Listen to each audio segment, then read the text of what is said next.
Hi, Dr. Mark here for Natural Health. Hope you're having a great day. Welcome to our health shop tonight. We're talking about diet this month in March. And that's not about dieting for weight loss, it's just your what you eat diet. And tonight we're talking about stomach and bowels, why that's important. The big news for us this week is that we're celebrating our 40th the day that we started the office back 40 years ago. So we're just time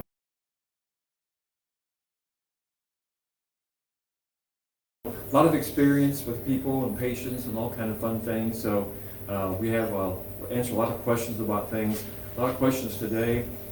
People are still really interested about the COVID thing, about health in general, and I think that's becoming more and more apparent as we're seeing some of these policies that were used during this pandemic business kind of goofed up. So people need to really look at getting themselves healthy, actually being healthy, not waiting until you have problems and then treating it, but actually working towards getting the body strengthened so that you don't have problems.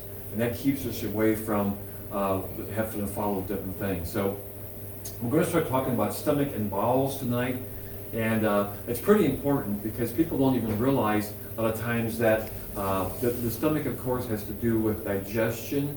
And it's important to realize, of course, I'm Dr. Mark, of course, that the stomach is where the digestion, well, actually the mouth is where digestion starts. There's certain enzymes in the mouth that start digestion, but the stomach is kind of, I thought it was the main one. And so digestion is really important because a lot of people just feel that whatever they put in their mouth is just going to go where it's supposed to go. Even if they're taking vitamins and minerals and different things from whatever source, who knows, the cheapest thing they can get, whatever, they think it's just going to take care of everything because it consists of on the bottle label, all that stuff.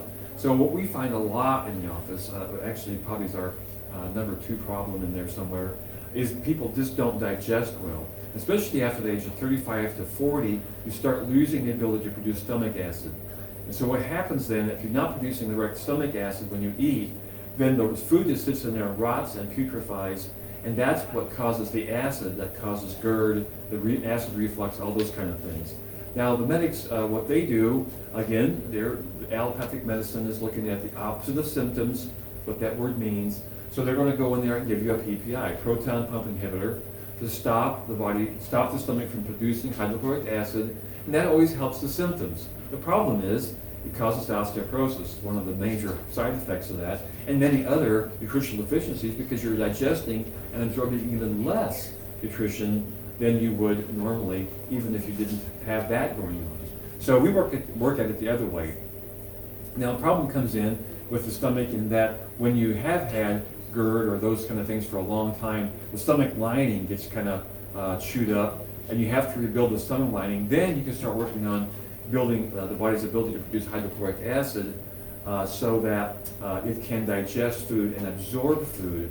There's many things that go on with hydrochloric acid in the stomach, and because that is a pH of 2, which is a real highly acidic acid, and that has to work right for the gastric the pyloric sphincter to open, so everything works right. Everything's based on pH in the bowel. So if you don't have that working right, things stay in there, you bloat, you don't digest correctly.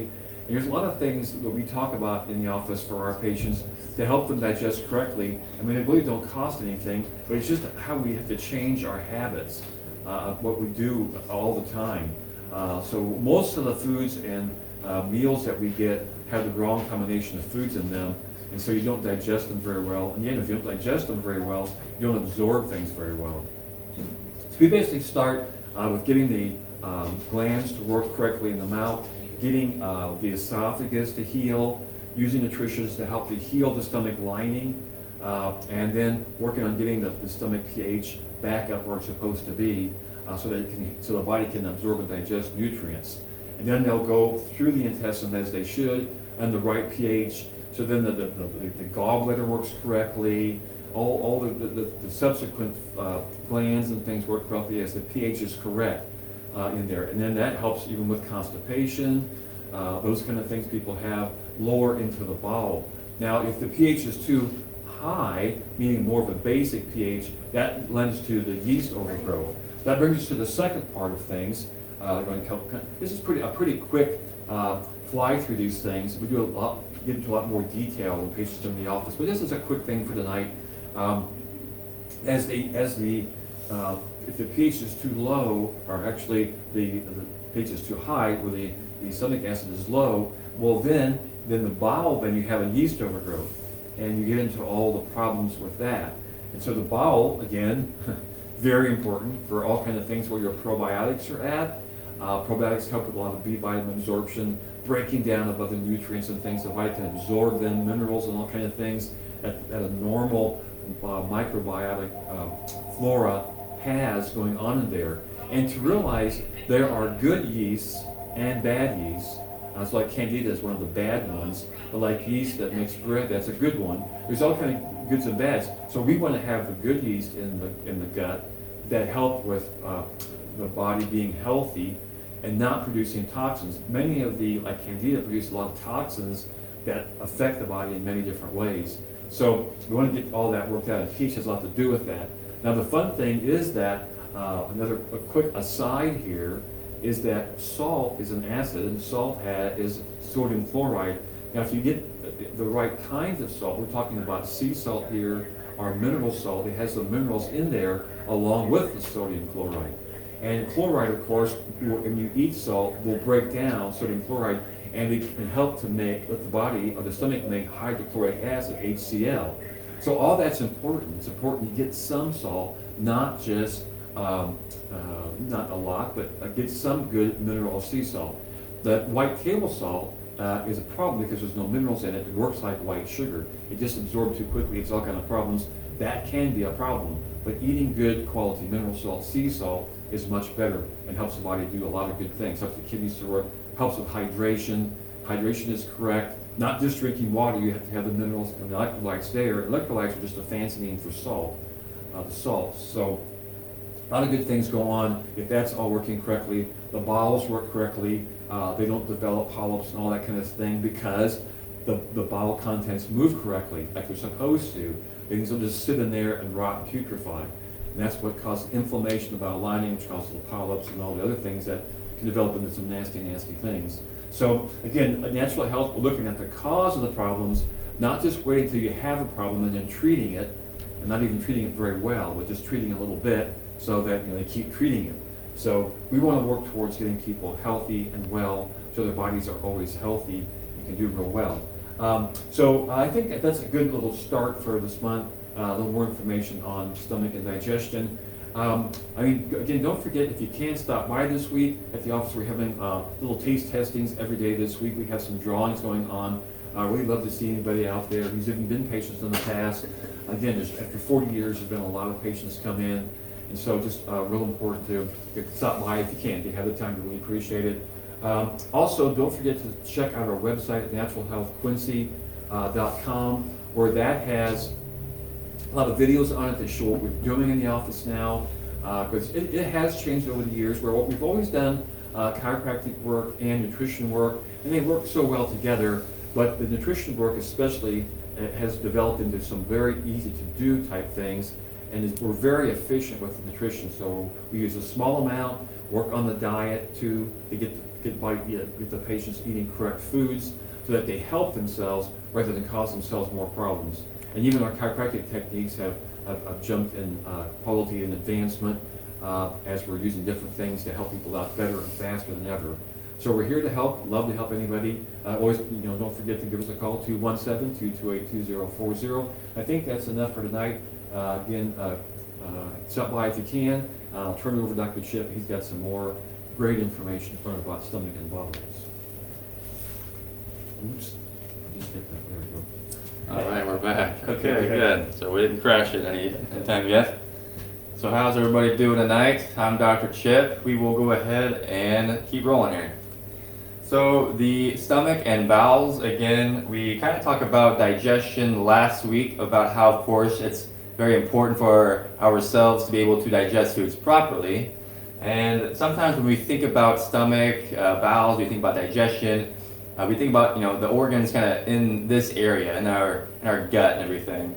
We kind of forget too is that the digestion process or that whole, you would say, experience, starts actually not even the mouth, but even our senses. So again, of course, when you think about those times when you see any food, maybe you're kind of hungry about things and you see like a very appealing food, that sensory input actually helps our body to start the process of getting the digestive glands rolling, the juices flowing, everything there too. Another part there is the smell. When you're smelling different things there too, it helps our body to know, hey, it's time for breakfast or lunch or dinner. It's, something like if you smell something, bitterness or anything like that, a lot of times that's more of a survival technique of saying, hey, bitter means nothing, or if it's really, really bitter, that means it might be, you would say, kind of poisonous or not really great for the body to consume in large amounts. So again, the body's very smart at what it does. We just need to allow it to do its thing to be able to process the information coming in. So again, sight, smell. Now taste, again, you could think about how when you're cooking your foods, sometimes you take a little flavor spoonful or anything like that if you're making different soups or different dishes or anything like that, and that's the little taste test to see what's going on, how it's flavorful, how you could add different things to the recipe, and that again helps the digestive process there too. You could kind of say touch. Touch again is more of touching the food. You could say when you're grabbing the food or you're getting the silverware and you're getting ready to enjoy the food. And then hearing could be tied into a little bit. Of course, when you're hearing, the kitchen, going bowls, spoons, stuff like that. Again, your body is getting more, you'd say, conditioned to think, hey, there's food getting ready and prepared there too. So again, that whole cycle starts there. And then, of course, as we are ready to digest or eat the food, then it goes into the mouth, of course, the teeth, the tongue, the salivary glands, the saliva, all that. It's kind of more already starting that digestive process. And as we're going in and we're eating the foods, and as it's going down from the esophagus to our stomach, all the digestive organs there. And again, the body's already done a great job of digesting that food. And so again, now it's getting into the stomach, the colon, all that. The gallbladder, the liver is always helping us to produce the right bile and everything. The pancreas is getting the insulin in there. So again, the body is this amazing machine or this amazing organism where it can actually help digest all these different foods. Now again, of course, there are different aspects, like Dr. Mark explained, is that when we have good foods in our body, when the nutrition that's getting into the body there too, it can help along with those different processes. So a lot of times, there's a lot of people out there, or just a lot of sometimes when you've eaten poorly through a while, those different nutrients or anything like that can help the body or support the body to digest properly. And again, as you over time, as your body's healing, repairing, you're getting the good foods in. The majority of the time, of course, not everybody's perfect. So again, sometimes it's okay to have a little bit of those other foods here and there. But then again, your body's being more adaptable to handle those foods and to be able to digest foods properly. And so again, that's always a good whole process there. Now, like you said, kind of going through the mouth, the esophagus, and you can see a little different picture here, a little liver, the stomach, pancreas, little small things, and then out the tube there. So again, just a good little description of how that all works. Now, again, I'm going to talk a little bit too here. Now we said sensory organs, again, sight, smell, taste, touch, and hearing. Again, that is our body's way of knowing what the environment has for us, so that, as a digestive system, again, everything is connected with our nervous system too. So the nervous system is a good communication input-output system to where it helps those digestive organs to know exactly, hey, let's get ready to prepare ourselves for that food. So for instance, if you say you're running a marathon, or you're getting chased by a lion or a tiger, it's a pretty extreme example, but it used to happen a ways back then.